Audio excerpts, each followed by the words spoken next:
കഞ്ചാവ് ഉപയോഗിക്കുന്നതുകൊണ്ടുള്ള ഗുണങ്ങളും ദോഷങ്ങളും ശാസ്ത്രീയവും സാമൂഹികവുമായ കാഴ്ചപ്പാടിലൂടെ മനസ്സിലാക്കാം. ആദ്യമായി ഔഷധഗുണങ്ങളും വൈദ്യശാസ്ത്രപരമായ ഉപയോഗങ്ങളെക്കുറിച്ചും നോക്കാം. വേദനസംഹാരിയായി ഉപയോഗിക്കാം.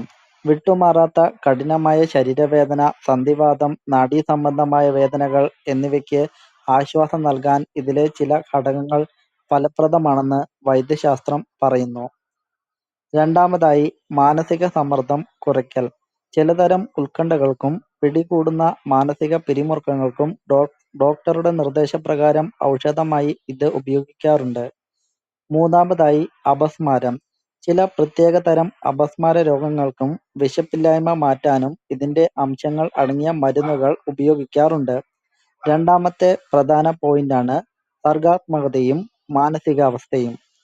അതിലെ ഒന്നാമത്തെ പോയിന്റാണ് ചിന്താശേഷിയിലെ മാറ്റങ്ങൾ. ചിലർ പുതിയ ആശയങ്ങൾ ചിന്തിക്കാനും സർഗ്ഗാത്മകമായ പ്രവർത്തനങ്ങൾക്കും ഇത് സഹായിക്കുമെന്ന് വിശ്വസിക്കുന്നു. എങ്കിലും ഇത് വ്യക്തികളിൽ വ്യത്യസ്തമായിരിക്കും എന്നുള്ള കാര്യം ഓർക്കുക. രണ്ടാമതായി വിശ്രമം, റിലാക്സേഷൻ. മനസ്സിന് താൽക്കാലികമായ ശാന്തത നൽകി വിശ്രമിക്കാൻ ഇത് സഹായിക്കുമെന്ന് പറയപ്പെടുന്നു. മൂന്നാമത്തെ പ്രധാന പോയിന്റാണ് ദോഷവശങ്ങളും നിയമപരമായ വശങ്ങളും. ഇത് പ്രധാനപ്പെട്ടതാണ്. ഒന്നാമതായി ആസക്തിയും ആശ്രിതത്വവും. ഇത് പതിവാക്കുന്നത് മാനസികമായും ശാരീരികമായും ഇതിന് അടിമപ്പെട്ടു പോകാൻ ഇടയാകും. രണ്ടാമതായി ഓർമ്മശക്തിയും ഏകാഗ്രതയും.